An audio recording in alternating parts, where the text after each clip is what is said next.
This is Pet Life Radio. Let's talk pets.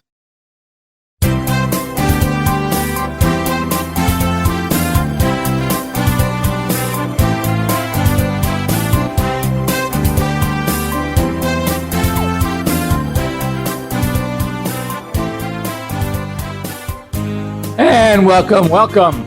You are here live with Dr. Jeff Werber and one of his 6 cats. This is Ninja. And we're having fun. My first story is going to be about black cats. I thought, how appropriate. So anyway, we're here for you. We're here for your pets. We're here to talk about anything, answer questions. You can get a hold of us at 877-385-8882. Once again, 877-385-8882. You can also, better yet, join us here live with Zoom. You just go on to PetLifeRadio.com, click on shows, Ask the Vets with Dr. Jeff, and you can join us here. Just click on that long link sent to you, and you can be live right here, just like I'm sitting here with one of your pets, either next to you or on your lap. And what better way to spend a Sunday? So anyway, hope everybody had a safe Halloween. Last week we talked about some of the dangers. If you are one that like to dress their pets up in costume, I hope you had a safe thing. I was just talking to our producer, we had no trick-or-treaters. I know a lot of municipalities, I think ours did, had a ban. They didn't want any trick-or-treaters. We actually did cheat and have 2, and 2 of my granddaughters came by, and they wanted to fill up with little candy, which certainly I was ready. So now I bought that big, I didn't know what to expect. So I bought that big bag of 150 little candies from Costco. Right. And it has everything, all my favorites. Why did I buy that? I'm such an idiot because now that none of the kids came by to have it, I'm going to eat it. And I figured, you know what? I'm going to bring them to work tomorrow. No problem. Well, guess what? The work also bought that same big bag. So, oh God, if I look different next week, it's because I put on a few pounds. Anyway, let's talk about the first story I saw was black cats. And, especially around Halloween time, you always see, we always tell people if you have a black cat, people are really weird about black cats, bring them in, don't let them go outside. And so they're very poorly perceived. One of the things they said, they're less friendly. Now, I'd say to you, does this cat look less friendly to you? So how we actually found him is that he was outside. My daughter was sitting outside waiting for a friend to pick her up. And she saw this black cat, this sweet cat, and she called it over, and it came over to her. And she petted it, and he rubbed against her, and very sweet. And then her friend came to pick her up, and that was it. 2 days later, she's outside, and guess who she sees? This cat again. So she goes ahead, and this time she makes the big mistake. What's the big mistake? You go into the house, and you bring food outside. Now, if you want to get a cat to not leave you alone, bring it some food. So definitely brought us some food, and look at him. He is so sweet. If you heard him, he's purring away. So I took him to the office to scan him for a microchip. Didn't have any. Put post notices up in the neighborhood. Nobody knew anything about this poor cat. So we brought him inside. Well, obviously, he was an outdoor cat. All my cats are indoors. And yet he would try at first to make a beeline. Every time he saw an open window or open door, he was gone, right? So now I can take him in front of an open door. I mean, literally wide open. He'll step up to the threshold. He'll take a peek outside, like right, look left. And then after that, he turns around, comes right back inside. He says, what do I go out there for? I got it made here. I got everything here for me. So in other countries, so they tend to evoke these superstitions, which is really not true. And they're just saying in other countries outside of the US, black cats thought to be symbols of luck, prosperity, protection, and this is really cute. I find this with dogs, but they can increase the owner's ability to attract suitors. Now, when I was in college, I brought my dog, a big black Labrador, to school with me up at Berkeley. And I always say there is no better, pardon the expression, because this is what it was like back 45, almost 50 years ago, best chick magnet that you can ever imagine than having this magnificent big black lab walking around campus with me. And everybody wanted to say hi and everybody wanted to pet him. Oh boy, it was really tough. So these black cats, they can attract suitors. So if you want to attract a suitor, it might be an idea to get a black cat. Anyway, I'm going to let him chill. He may come back on my lap because he loves being up here, but he's really, really sweet. Okay, so other stories in the news. Interestingly, that pet cemeteries are revealing changes in animal status. And here's what they used. they took markers, like gravestones, tombstones, on pets' graves. Fewer than 1% of the markers, this is pre-1910, referred to pets as, in quotes, part of the family. Fewer than 1%. That's terrible. Now, after World War II, looking at the same thing, this was looked at in the United Kingdom, 4 different cemeteries. It's 20% referred to pets as part of the family. That's post-World War II. Now, I don't think anyone's done a study since then. I'd like to know what you think. I think that if one were to do it today and gone to a pet cemetery and read the stones, the markers, I would venture to say that number has got to be in the 90s, about considering pets as part of. Think of it this way. If the pet wasn't part of the family, would you really bury it at a pet cemetery? I mean, come on. If it was really just a piece of property, you'd, I don't know, take it to the shelter, let them cremate and whatever. If you was part of the family, you're going to have them cremated and you're going to keep the ashes. And that's a good marker. I would like to know, go to the crematoriums and ask how many of the cremations do they do? What percent are people want individual cremations where they get their ashes back? That's going to be a really good sign of how people truly think about their pets. So, but I thought that was very interesting. Here's a good one. At Purdue University School of Veterinary Medicine, a professor named Maggie O'Hare, she led a study of 76 veterans who had service dogs and 65 that were on the waiting list. And then they looked at overall symptoms of PTSDs and the post-traumatic stress disorder and the many symptoms involved. And they were all lower amongst the group that already had dogs, lower than the 65 who were waiting for dogs. So I think that tells you a lot about the ability of dogs who have a positive impact on veterans suffering from post-traumatic stress disorder. So if you in any way, shape, or form can support those charities, and I work with a charity just like it now, do what you can. I think it's so important, and there's obviously a very, very beneficial impact. So this I like too. Lymphoma is a very common cancer that we see in our pets, dogs and cats. And there's a new lymphoma treatment that is being used in, it's a small trial at Tufts University School of Veterinary Medicine. And basically, this could enable a better quality of life. It's only 2 medications.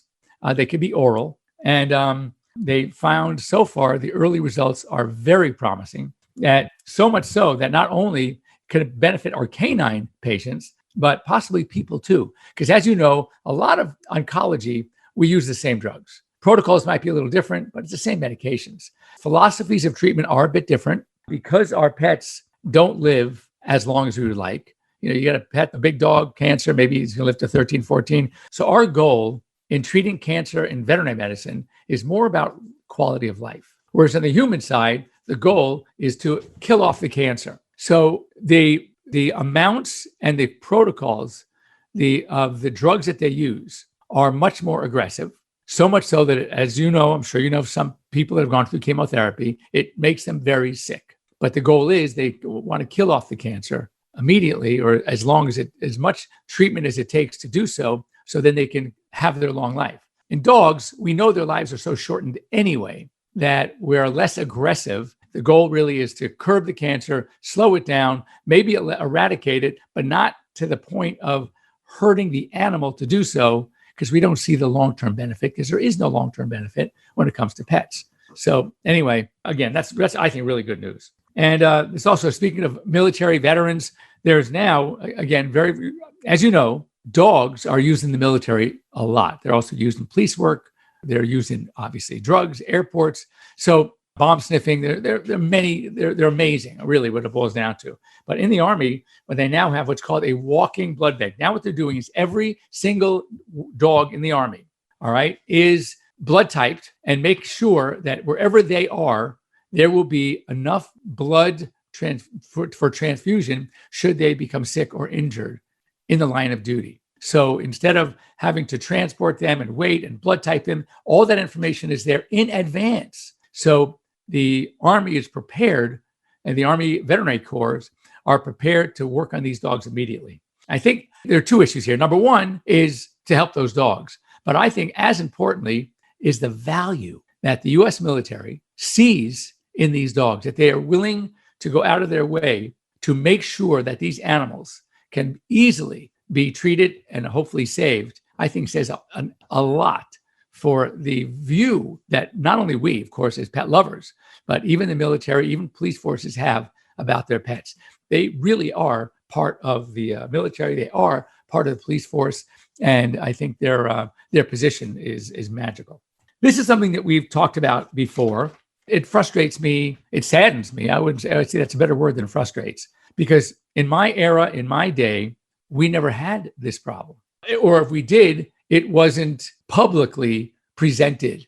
So I didn't know about it. In fact, if one were to ask me about how I feel about veterinary medicine, I would tell you for sure it is the best profession on the planet. I could see myself doing nothing else. Again, though some of my classmates are retiring, this is my 37th year of doing it. And I as long as my health stays up, I could do it till I go. And yet burnout among veterinarians, okay, is, I look at that as I question mark it. Burnout? How do you possibly burn out? Can you imagine like getting to do something you love to do every single day? How do you burn out? Anyway, there was a veterinarian. His name is Ivan Zakharenkoff. He surveyed 1,457 veterinary practice professionals, mostly veterinarians and veterinary technicians. And the respondents under 30 were at more likely experiencing burnout. And I think that is, crazy. Now, in general, the vet population is young. 38% of veterinarians are age 40 or under.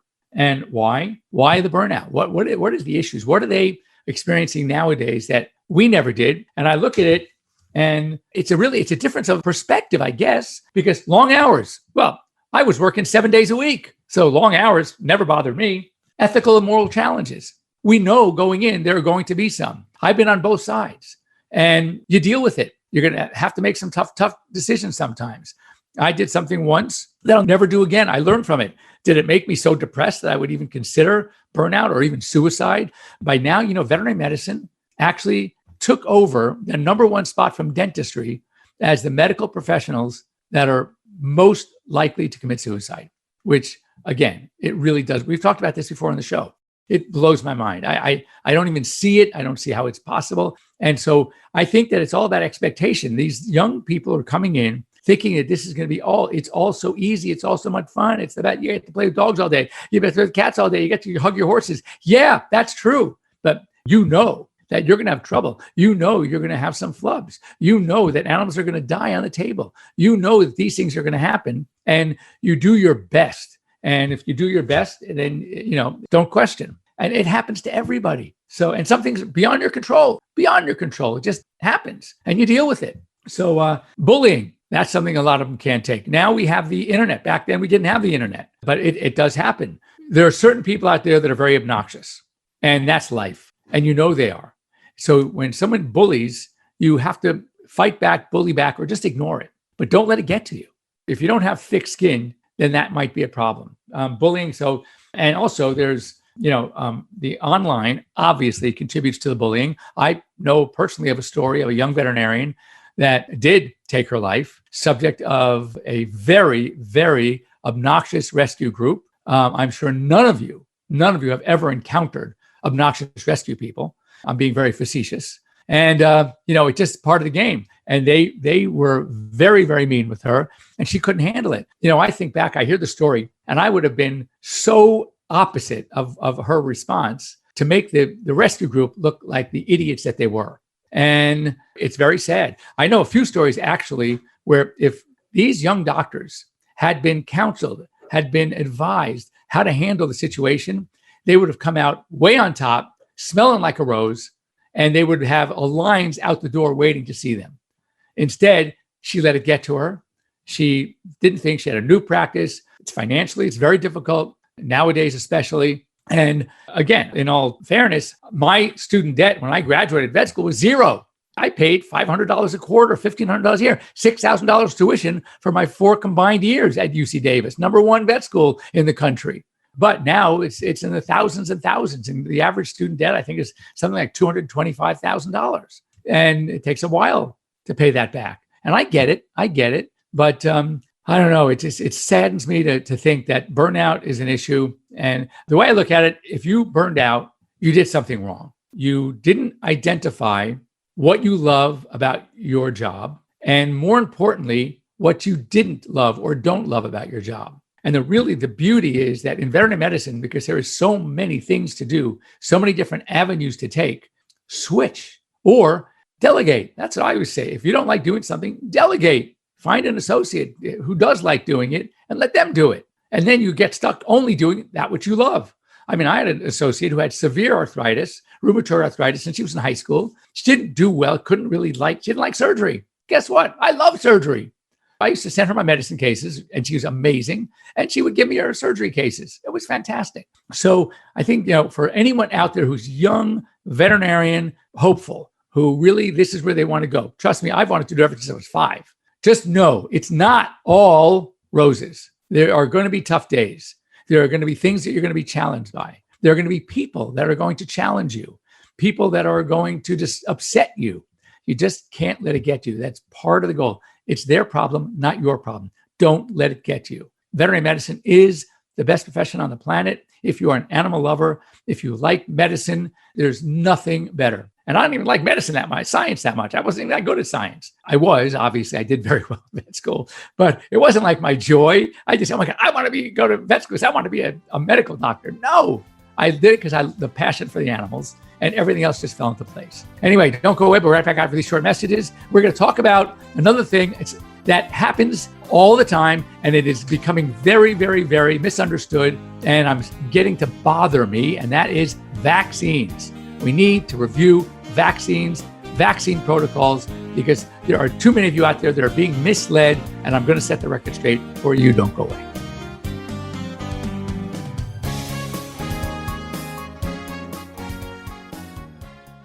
Looking for a dental treat that does more for your dog? Daily Dose is a 2-in-1 chew that pairs a daily dental scrub with powerful supplements to help with the biggest health concerns facing our dogs. Daily Dose was developed by vets to be simple to use and super effective. Plus, dogs love the taste. Available for joint, skin, heart health, or calming. Daily Dose. Your pet's daily dose of awesome. Visit yourpetsdailydose.com to save $3 on your first bag with promo code PETLIFE. That's yourpetsdailydose.com. Help your dog from the inside out with Caniotic Daily Probiotic for Dogs. Caniotic's superior and exclusive technology makes it the only dog probiotic from the dog for the dog. Your dog's gastrointestinal tract is important to their well-being, and a daily dose of Caniotic is one easy way you can support it. Caniotic, Caniotic, is available on Chewy.com. Add it to your cart today and give it a try.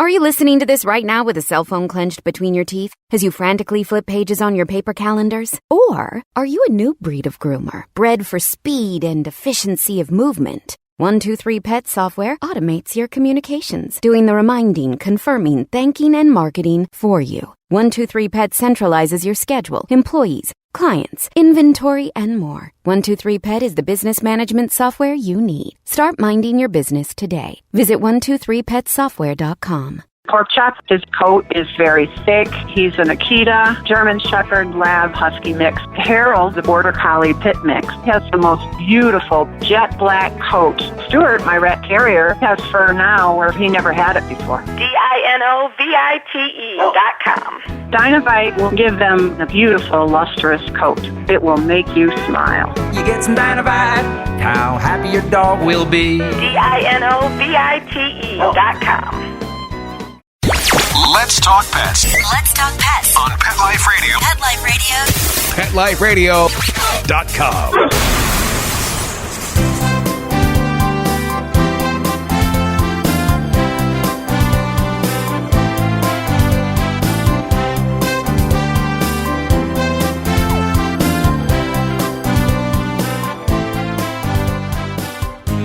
And welcome back. You're here live with Dr. Jeff and Ninja, Black Ninja, one of my 6 cats. And I don't know, I put him up to the mic to see if you can hear him purring away. He's such a great cat, such a love. He's a very funny water drinker. He puts his whole head under a running faucet. The water drips down his head, into his face, into his mouth. And I don't know, he must have learned this when he was an outdoor cat because he's all indoors now. But it was very cute. Anyway, I work with a lot of rescues. I work with not many breeders, but a lot of rescues. And I'm still seeing a lot of problems with vaccines. So I'm going to give you just the puppy versus an adult. And we're going to talk about two things. Number one is what vaccines to give. And two are, we call that the core. And next up is going to be, what's the schedule? When are you starting vaccines? When should you start, et cetera? So we're going to go back for years ago, the protocol, and I can remember as a kid, was 6, 8, and 10 weeks. We've learned a lot of things since. And that is that you don't want to start a vaccine series at 6 weeks. Why? Because the pet's immune system isn't developed enough at 6 weeks to mount their response. Reason number one. Reason number two is chances are that puppy or kitten nursed from mom, okay? And mom's immunity was delivered, it's called passive immunity, through her colostrum in the first 24 to 36 hours of nursing. Even if they nurse for a day, you're going to get colostrum. And that's going to provide mom's antibody. That antibody is good anywhere from 7 to 8 up to 10 weeks. So we feel that cats start to develop an immune response or the ability to mount an immune response at around 7 to 8 weeks of age. I like 8 weeks. So some of the basics of vaccine, you need to give in series, at least 2. And you need to start around 8 weeks. And we feel by 16 weeks, even 15 to 16 weeks, 99, whatever, a very high percent of cats and dogs have the ability to mount that immune response that's going to take them a year out. So do the math. You don't want to separate any two vaccines by more than 4 weeks. You want to start at 8 and end at 16. And you can't do more than 4 weeks. So that means what? All you got is 8, 12, 16. And that is the recommended schedule. 7, 11, 15, I can live with. 8, 12, 16 is ideal. Cats, by the way, they say that you only need the first 2, that they have an immune system developed enough by 12 weeks to mount that long-term 1-year response. I personally don't want to take any chances. So I also do my cats 8, 12, 16. Now, when I look at paperwork from a breeder or from a rescue, and they gave shots at 8 weeks. Oh my God. So here you're giving a vaccine at 8 weeks. What is vaccine? A vaccine is the antigen. A vaccine is the enemy. You are wanting the body to mount an immune response to fight the enemy. But there is no enemy on board. There's no ability to do that. You're giving it. So what is fighting the vaccine, right, is going to be, and it's going to be the mom's antibody, mom's immunity. So you're giving an antigen, you're giving a vaccine. It's attenuated, it's modified. It's not going to cause a disease, but it's there. As soon as the antibodies that mom gave that puppy or kitten in the colostrum are going to see that vaccine, which is antigen, and it's going to attack it. What's going to happen is now you have no antibody left, and you have a young animal that can't make any antibody, so they're sitting duck. You used up all mom's antibody by giving the vaccine too early. So you don't want to do that. That's why it's important to wait until the body can mount its own immune response. So ideally, 7, 11, 15, 8, 12, 16. Now, let's say you have an animal that you're just starting, all right, at maybe 12, 13, 14 weeks of age. Or maybe you have a rescue with no record at all of vaccine. So then you have two choices. Number one, you're going to give at least 2. So you're going to give a vaccine at whatever age it is and 3 to 4 weeks later. Or this is where you can do a titer test to see if the animal has its own immunity already. And if it does, then that's great. Now, rabies you don't have to do in series. And every state has a different requirement for rabies, when to start. In California, it's at 16 weeks. You only need 1. The first shot's only, if it's given to a dog or a cat less than a year of age, it's only good for 1 year. And then you booster it after that, and those are good for 3 years. Unless you're using a particular cat vaccine called PureVax, which is very good. That's only good for 1 year. Now, so for those things, you need to talk to your veterinarian. Now, what about, with a minute or 2 we have left, what vaccines to give? What are you vaccinating against? That's where you have to really, it depends on where you live and what the potential for a pet's exposure is, okay? Here in LA, where I live, the core vaccines are the distemper parvo and bordetella, and of course, rabies required by law. That's it. Now, do I give lepto for every animal? No. Do I give corona? No. Do I give Lyme disease? No. Rattlesnake? No. Not to every. When do I consider lepto a rattlesnake? If I have a pet that I know spends a lot of time hiking with the owner, where they're going by little streams and ponds, there are rodents and animals that could be shedding lepto, then yes, I recommend lepto. If they are going to an area that are known to have rattlesnakes, then yes, I'm going to give a rattlesnake. It's all about lifestyle. Lyme, here in LA, no, but if I know that they spend time going back east during the summer, then yes, before they go, I'm going to make sure they have their Lyme disease vaccine. So this is where that relationship with a veterinarian is very important to determine what shots do I really need. And when do you boost? Again, this is up to the veterinarian and locale. Most of the shots now are good for 3 years. Bordetella is not. That's still a 1 year or even 6 months if they frequent doggy daycare, grooming parlor, boarding facilities. I would do it every 6 months. Now, titers. I am a big fan of titers. There are some that will start titering right after the series. A year after the series, they'll titer. Others, like myself, I'd like to give them a 1 year booster after the puppy or kitten series. After that, for puppies, I do titer all the time. Cats, only because there really is no in-house titering, and it's expensive to get those titers done. So every 3 years, I will give. Now, my cats, I'm in LA, California, where rabies is not required. Do I give my 6 indoor-only cats rabies? No, I have not invited a bat or a squirrel or a skunk or a raccoon into my house, ever. So am I worried about rabies? No, I'm not. How about leukemia? No, I don't vaccinate for that either. Why?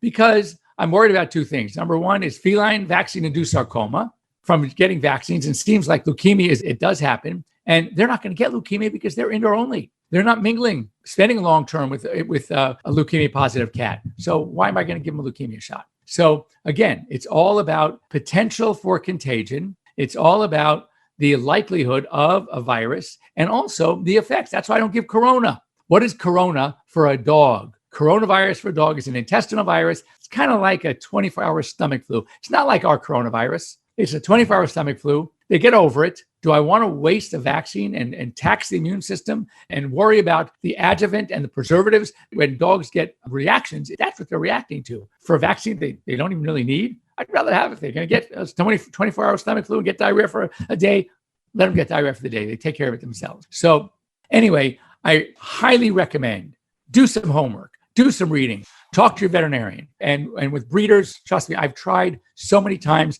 to re-educate them as to what the normal protocol should be and the schedule. And I get stuff like, oh, sure, Sonny, I've been breeding these dogs here for 40 years, and I'm not going to change. I know what I'm doing. And I try to explain to them, things change every 5 years. Half of what was gospel is now obsolete. And they've been doing it for 40 years. So it kind of gets me a little bit worried. Or actually, it kind of gets me a lot of bit worried because I think these animals are unprotected. And when I see parvo, and yet they had a parvo vaccine, you know what I notice also? That they got the vaccine at 5 to 6 weeks of age. So that now that the dog's a sitting duck. So anyway, enough of my soapbox. If you have any questions about this, please feel free to reach out to me, drjeff@petliferadio.com. That's Dr. Jeff at petliferadio.com. You can also reach me directly. Go onto my Facebook page, Dr. Jeff Werber. You can also go onto my Instagram at Dr. Jeff Werber, and I'd be happy to answer your questions and speak to you about these things. You can always log on to AirVet, and you can reach me live on video camera. We can talk about this. I can see your pet. I would love to give you advice, help you out whenever I can. Anyway, thanks for joining me here on Pet Life Radio, and have a great week, everybody. I hope you enjoy, as I will, eating all the leftover candies that you may have because nobody came to your house. Anyway, and have a great week. We'll see you here, same time, same channel, next week here on Pet Life Radio. Let's Talk Pets, every week on demand, only on PetLifeRadio.com.